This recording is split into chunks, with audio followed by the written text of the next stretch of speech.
Welcome to the Parsha Perspective. Each week, we will delve deep in a weekly Torah portion to find a practical and insightful way to enhance your daily life.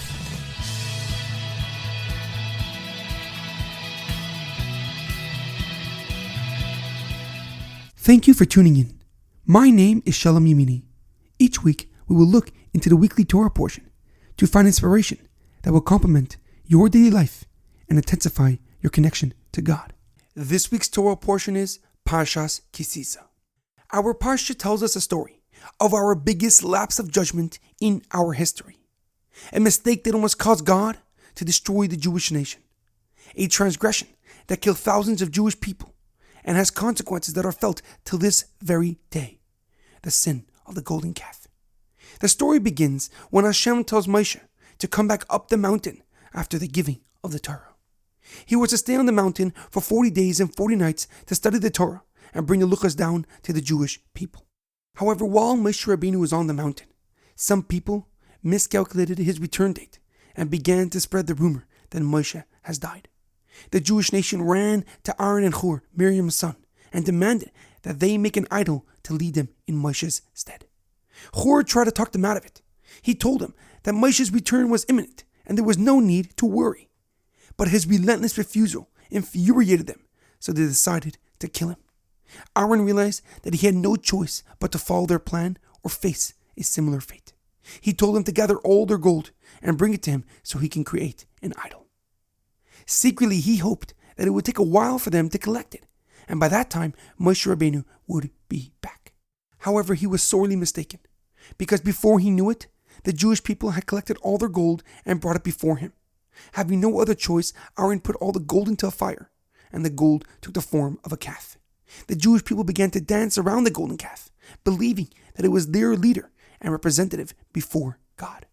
Meanwhile, on Har Sinai, Hashem told Moshe that he must go down the mountain, ki shiches es amcha, that his nation has sinned. So Moshe gathered the Luchos and headed down the mountain.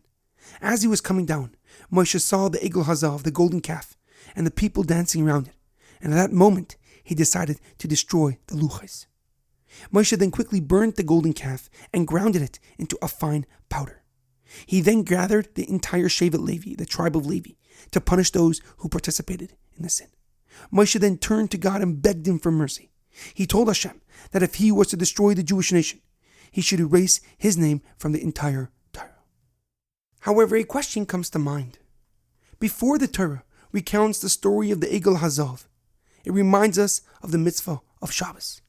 As the pasuk says, "Ve'ata daber el bnei Yisrael lemar, ach es Shabbosai tishmayu, ki ois hiu beiniu veinchem l'darseichem, ladas ki ani Hashem mekadeschem." And you shall tell the Jewish people to keep my Shabbos, for it is a sign between you and me for generations, and that they shall know that it is me who makes them holy. Why did the Torah, which is usually very clear and concise with its wording, repeat the mitzvah of Shabbos before telling us the story of the egel hazav?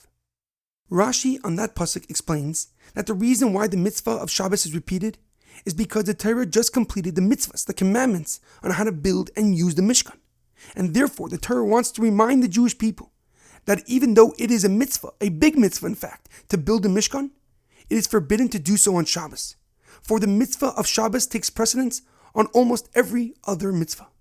Since God rested on the seventh day of creation, we rest on Shabbos as well. However, the Rabbeinu Bachaya gives a deeper and more powerful explanation. He explains that the reason the mitzvah of Shabbos is repeated before the story of the golden calf is because Hashem is trying to prevent the sin of the golden calf from ever occurring. Because the reason the sin of the golden calf happened was because the Jewish people thought that they had no leader.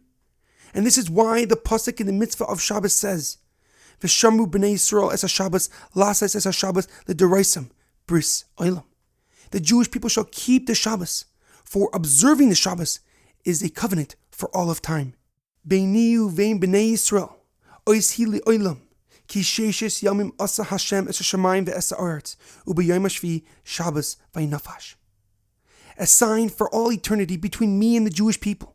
For in 6 days God created the heaven and the earth, and on the seventh day he rested. Hashem was reminding the Jewish people that when they think he has forsaken them, heaven forbid, they should know that there is a bond between him and the Jewish people for eternity. This lesson is especially prevalent after the holiday of Purim, for it was the first time that the Jewish people experienced exile, when they lost all hope thinking that God has given up on them, until he changed their dire situation into a joyous celebration. Hashem wants us to know that from the time of Avraham Avinu, there has been a constant and everlasting bond that has solidified our relationship with God. We should never think that we are forsaken or without a leader, for even when we can't see him, we must remember that he is with us and guiding our way. There's an amazing quote by David HaMelech in Tehillim. Shavisi Hashem lenegdi samid ki miyamini balemoit. I have always placed God before me, for with him at my right hand, I will never be scared. Have a great weekend and good Shabbos.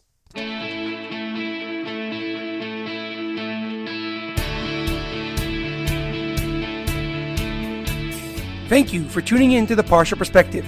Check out our website, theparshaperspective.com. Send thoughts and comments to theparshaperspective@gmail.com. Till next time, thanks for listening.